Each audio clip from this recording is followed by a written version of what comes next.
Info.fr. Sud Radio, le 10h midi, les médias. L'invité du jour. Eh ben, l'invité du jour, il n'est pas là. Voilà, on vous dit tout, il est en retard, on ne sait pas où il est. Donc, c'est ce qu'on appelle les aléas du direct. Donc, on va vous parler d'autres choses. Il arrive, il est là, Stéphane. C'est une arrivée triomphale. On m'avait dit 10h30, moi j'essaie d'être à l'heure. Donc, vous êtes en avance alors. Bonjour Stéphane. Bonjour. On a eu un petit moment de frayeur, de panique, parce que après qu'on prépare un secours, voilà. On n'a pas de secours en fait si on se fait planter. Ça nous est arrivé une fois, mais non, vous êtes là. On est content de vous avoir pour parler donc de la 10e, les 10 ans de Top Chef. On va écouter le teasing de cette 10e saison qui commence mercredi prochain. Bravo Top Chef, ça fait 10 ans que vous faites briller la gastronomie française dans les foyers. C'est une belle émission qui fait honneur à la France, à notre culture. 10 ans de Top Chef, c'est incroyable. C'est pas une émission de télé, c'est vraiment un vrai concours de cuisine. Dans le patrimoine français, on a la pâtisserie et la cuisine, deux métiers d'artisans. C'est important de communiquer dessus pour pouvoir les diffuser plus largement. Top Chef le fait très bien depuis 10 ans. Merci. Je suis vraiment ravi d'être un Top Chef. Parce que c'est un tremplin extraordinaire, un accélérateur d'expérience. Alors, c'est pas très radiophonique parce qu'on voit pas qui parle. Oui, ce sont des très grands chefs. Ouais. Alain Ducasse, Anne-Sophie Pic, Paul Perret, Yannick Aleno, Pierre Gagnère, Frédéric Canton, Arnaud Lallemand, Régis et Jacques Marcon. Donc, vous avez une pluie d'étoiles. Oui, mais je peux vous dire, ça nous a vraiment touchés parce qu'on leur a demandé, effectivement, on a dit voilà, pour les 10 ans, on veut, qu'est-ce que vous avez à nous dire?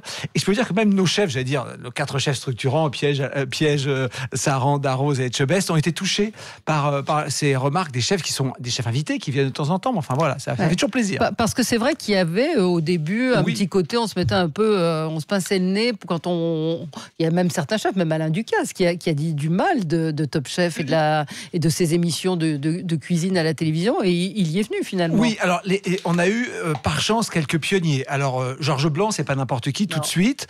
Paul Bocuse très vite, année 2 ou 3, qui a fait la demi-finale. Ça a tout de suite calmé quand même. Quand vous avez Paul Bocuse qui dit non, moi j'aime bien, c'est important de transmettre. Et progressivement, ça a infusé. Et surtout, quand il venait, il se rendait compte que c'était des pros qui cuisinaient, que c'était pas mauvais quand même. Et donc, effectivement, mis à part, on a encore quelques réfractaires, on va pas plaire à tout le monde, notamment, voilà, mais dans l'ensemble, c'est vrai que ça y est, c'est fait. Oui, 10e saison. Ça ne nous rajeunit pas, madame Dame. Non, ça ne nous rajeunit pas. 10e saison. Et vous n'avez pas grossi. Hein. Entre-temps, vous faites un peu de PK Express, un peu d'aventure, mais vous gardez la ligne. C'est un combat. 10e saison avec une petite chose qui va changer. Les 3 brigades vont affronter presque le grand chef, c'est ça? Non, c'est vrai que jusqu'à présent, on a 4 chefs structurants, mais c'est vrai qu'il n'y avait que 3 chefs de brigade, Darroze, Etchebest et Saran. Et Jean-François Piège ne dirigeait pas de brigade. Vous savez, depuis quelques années, dès le premier prime, donc là, mercredi prochain, les chefs choisissent 3 candidats et essaie de les emmener au bout. Et Jean-François n'était pas dans ce jeu-là, j'allais dire, dans cette mécanique-là, et lui, il était juste en élimination. Voilà. Et là, il a accepté cette année de devenir chef de brigade, et forcément, ça change tout parce qu'il n'est pas là pour rigoler, il est là pour essayer de trouver les 3 meilleurs. Il y a de la compétition. Oui, alors à la fois, ils ont tous un discours officiel, c'est pas très important, faut trouver le meilleur candidat, c'est pas grave s'il n'est pas chez moi, mais bien sûr, ils veulent tous gagner. Ils veulent tous gagner, c'est normal. Bien sûr, ils veulent tous gagner. On voyait bien d'ailleurs Philippe Etchebest l'année dernière, avec Camille Delcroix, quand c'était un peu, il a failli se faire éliminer. Il était dans un état de second. Alors nous, on sait maintenant que quand un chef part un candidat, faut pas lui parler pendant 2 heures au minimum. Il est vraiment pas content. Il est vraiment pas content. Ils se prennent au jeu. Alors plus ça approche, plus c'est compliqué. Et il y a un peu de mauvaise foi, tout ça. Il y a un truc. Et c'est pour ça que c'est très. Ils se prennent au jeu. Et à la fin, ils finissent toujours par dire que c'est le meilleur qui a gagné ou pas d'ailleurs. Vous avez des favoris dès le départ? Est-ce que vous avez des intuitions? Alors il y a 2 choses. Il y a déjà les présélections, c'est que les présélections sont faites par des grands chefs qui ne participent pas au concours après, c'est normal. Et il y a des notes qui sont faites. Donc on a déjà un classement, j'allais dire, potentiel. Alors généralement, ils ont une partie du top 3, mais il y a toujours des outsiders qui bousculent la hiérarchie. Mais les notes sont connues que par vous ou par tout le monde?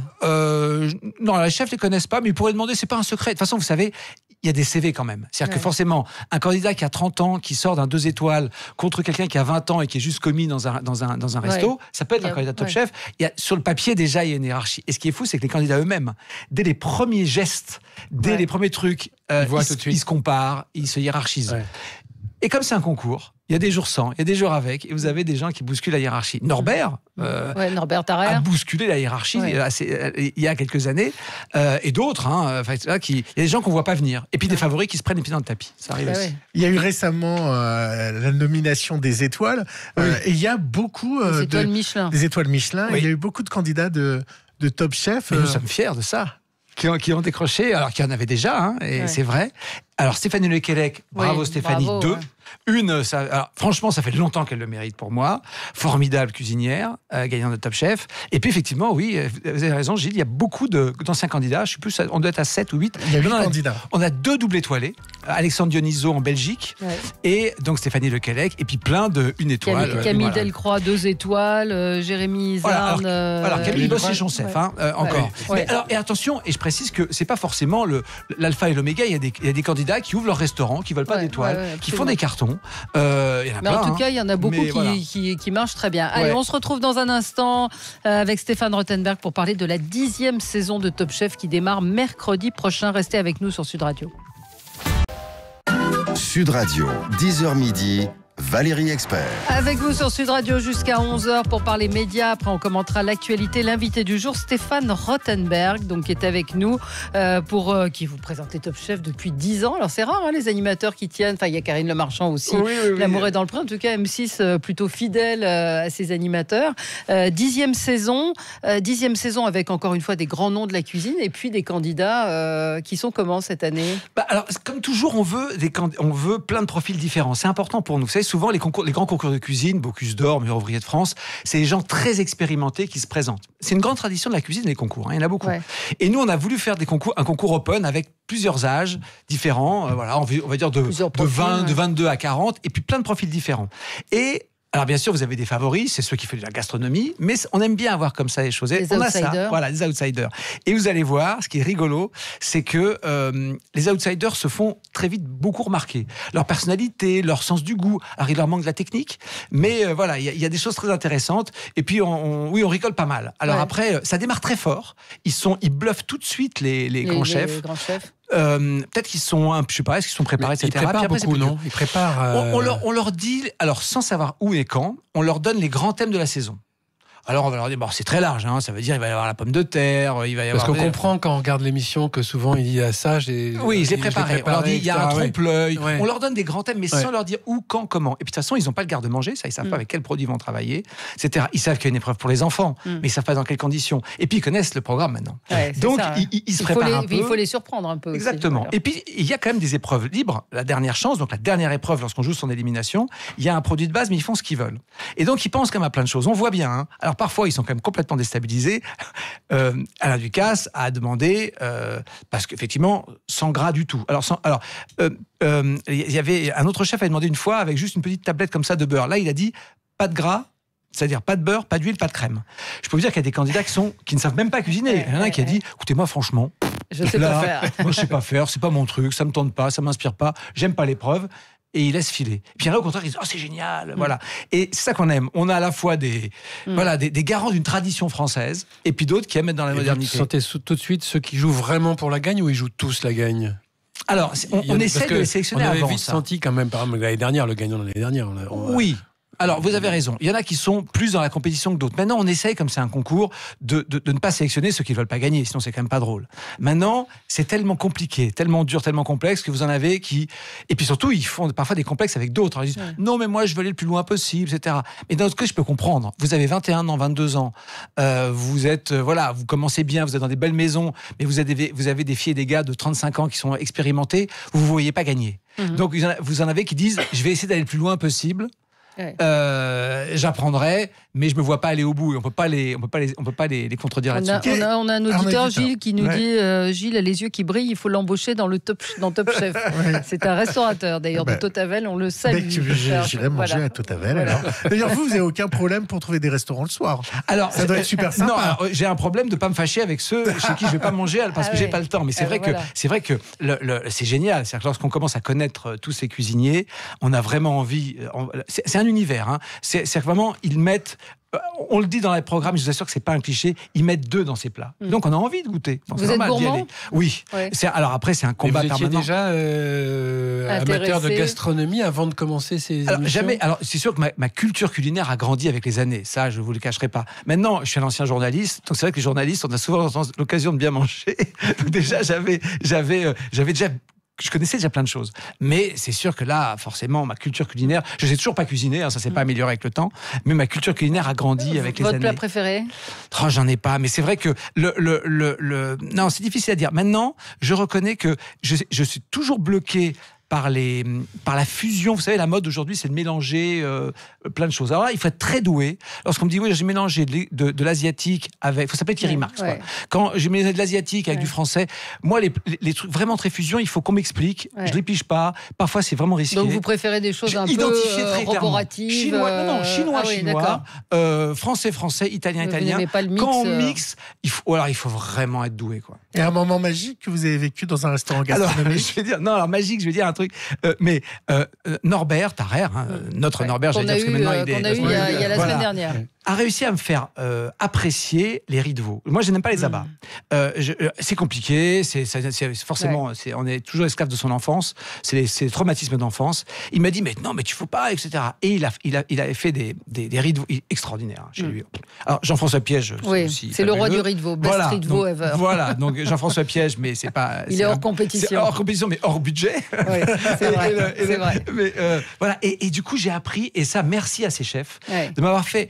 dépasser des N'hésitez pas dans les grands restaurants à commander des choses que vous pensez ne pas aimer, parce que vous êtes déstabilisé, parce que c'est pas pareil. Voilà. Il faut une curiosité. 10 saisons, vous n'avez pas peur de la saison de trop? C'est souvent la question qu'on pose quand il y a... c'est vrai. Est-ce qu'il va pas falloir renouveler au bout de 10 ans, peut-être le panel des chefs, je sais pas. Alors, on a effectivement changé les chefs il y a quelques années, mais bon, c'était pour 1000 raisons, mais c'est vrai que c'est compliqué de durer en télévision, mais d'un autre côté, entre la saison 1 et la saison 10, il y a beaucoup de changements. On modifie par petites touches. Maintenant, je crois qu'à chaque fois qu'on a un nouveau candidat, ça repart. Alors, c'est vrai que non, on a l'impression que ça tient encore.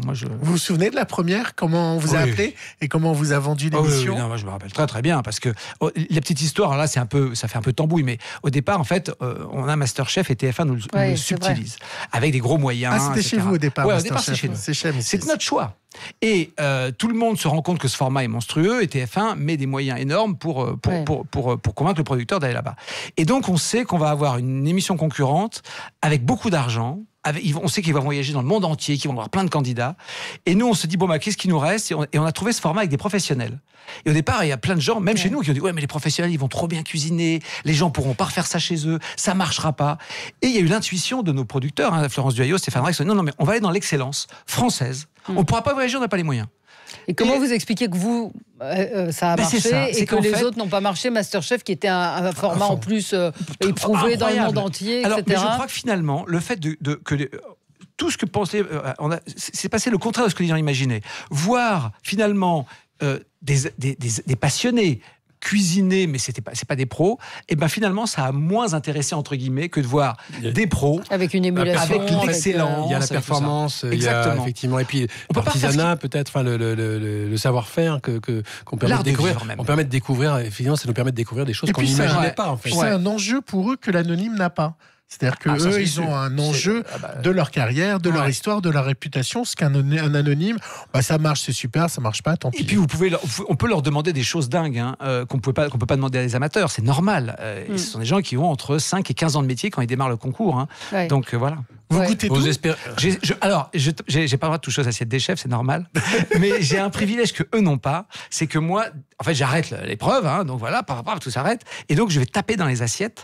Alors, je recompose ça, je vais goûter la sauce, je vais goûter donc un élément de cuisson, un petit bout de viande, etc. Et vous goûtez chaud alors. Et voilà, moi je goûte chaud, très chaud, et voilà. Contrairement au chef qui, au fur et à mesure de la dégustation, vont goûter plus froid. Et c'est vrai que j'essaie, et je me fais mon petit pronostic.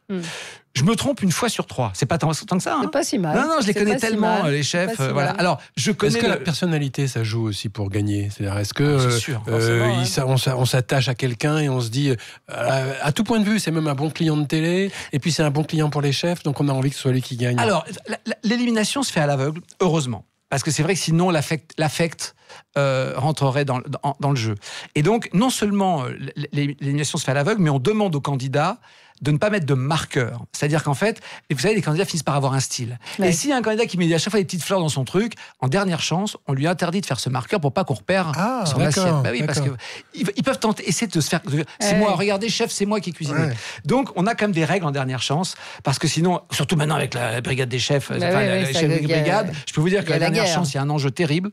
Et donc, non, ça se fait à l'aveugle, heureusement, parce que sinon, c'est vrai, il y aurait, je pense, de l'affect qui rentrerait en ligne de compte. Et puis, il y a une chose auquel on s'est habitué, c'est le commentaire des chefs. C'est-à-dire que Hélène Darroze ou Jean-François Piège, c'est pas forcément les voix off les plus fortes. Et maintenant, en fait, on est habitué à leur... Ça a été un grand pari. C'est vrai qu'il y a des voix off, les chefs qui racontent ce qu'ils ont pensé pendant l'épreuve. C'est pas des champions du monde du mixage. Et c'est vrai qu'il y a plein d'imperfections techniques. Et au départ, les gens nous disent, mais vous êtes fous, demandez à des gens de poser leur voix sur une émission, ça sonne faux, etc. Oui, mais c'est eux. Et c'est vrai que, vous avez raison, il y a plein de gens qui ont dit mais c'est insupportable, jamais je supporterai de regarder ça, etc. On a tenu bon, c'est bizarre, c'est vrai que parfois le ton est étrange, hein. Surtout quand ils en ont marre les chefs, parfois vous savez le mix est un peu long. Là sur le dernier d'ailleurs Jean-François il a un peu il en a marre, il a été un peu vite là sur le dernier mixage, épisode 4 vous allez voir le mixage Jean-François c'est pas le meilleur. Bon, il n'a pas été il n'a pas été au top, mais voilà ça l'énerve un peu parfois parce que c'est vrai que c'est pas facile de poser sa voix. C'est long, hein. Il faut dire que les coulisses de l'émission c'est très très long, c'est des journées entières de tournage, que ces chefs ont des restaurants, je parle des 4 qui sont là, donc c'est un vrai engagement. Quand on les appelle on dit tu peux venir mixer de 11h à 13h demain, parfois ils bougonnent. 10e saison, donc ça commence mercredi prochain à 21h sur M6. Merci Stéphane Rothenberg d'être venu. Et la finale n'est pas tournée. Hein. Alors juste la fin, oui, le verdict n'est pas tourné. Le verdict n'est pas tourné. Je ne sais pas qui a gagné. Donc vous ne savez pas qui a gagné. Bon. On sera 8 jours avant la diff. Eh bien écoutez, on parie qu'il y aura du monde devant M6 mercredi soir. Merci à vous d'être venus. On ne vous en veut pas pour les quelques minutes de retard. Voilà, vous étiez là. Quelques secondes, même pas. Secondes, voilà. Merci à vous Stéphane Rothenberg. On se retrouve nous dans quelques instants avec Gérard Collard, mais d'abord les 30 secondes pour convaincre, parce qu'il y a un événement majeur qui commence ce week-end, le tournoi des 6 nations. Et oui Valérie, c'est reparti pour le tournoi des 6 nations et le retour du 15 de France sur vos écrans. Alors les Bleus ne se sont pas imposés dans le tournoi depuis le Grand Chelem en 2010. Alors arriveront-ils enfin à accéder à la première place du podium? Ça commence cette année à domicile. Nous jouons contre le Pays de Galles, notre dernier adversaire. Ce soir, alors la compétition sera évidemment sur Sud Radio avec Daniel Herrero et sur France 2 avec aux commentaires Raphaël Ibanez et Fabien Galtier. Alors justement, on a téléphoné à Fabien Galtier pour savoir, ce qu'on allait voir ce soir et quel était l'enjeu. Eh bien, ce soir, il vous attend le kick-off du tournoi Destination 2019 avec en ouverture de ce tournoi le match au Stade de France à 20h30, les Français qui vont recevoir les Gallois. Match d'ouverture, bien sûr, qui va être déterminant. En cas de victoire, les Français lanceraient la compétition et feraient le plein de confiance parce que derrière, il va falloir se déplacer en Angleterre et puis enchaîner derrière par l'Écosse et l'Irlande et terminer par l'Italie. Donc des Français qui repartent tout frais, tout neuf, avec une bande de jeunes, notamment venus de Toulouse, et qui vont tâcher de renverser les Gallois. Eh ben super, puis il va venir nous voir, Fabien Galtier. Fabien Galtier. C'est jusqu'en avril. On regarde quoi à la télévision, Rémi? Ce soir, c'est France-Pays de Galles, donc rugby, ou alors le grand concours des animateurs. Donc généralement, le grand concours fonctionne quand même assez bien. Moi, je parie sur le rugby. Je pense que le grand concours, peut-être... Ce matin, il y a un papier dans le Parisien qui dit qu'ils ont de plus en plus de mal à trouver des animateurs... qui accepte de participer. Alors donc, le rugby... Et demain, il y a Vendredi tout est permis d'Arthur. Samedi bah oui, mais ça s'appelle quand même Vendredi tout est permis. Et puis Taratata 100% live au Zénith. Taratata, ça marche jamais en prime. Donc du coup, Vendredi tout est permis, pour une fois, il va peut-être gagner. Il va peut-être gagner, mais il y a peut-être aussi un très bon téléfilm sur France 3. Allez, moi je dis France 3. Oui, vous avez raison, Cassandre, qui va certainement... Eh ben, on fera les comptes. Avec Géraldine. On fera les comptes lundi. Bon week-end à vous. On se retrouve dans quelques instants avec Gérard Collard. On va parler livres, des très bons livres à lire et recommandés par notre libraire préféré. Et puis on se retrouvera après pour débattre entre 11h et midi.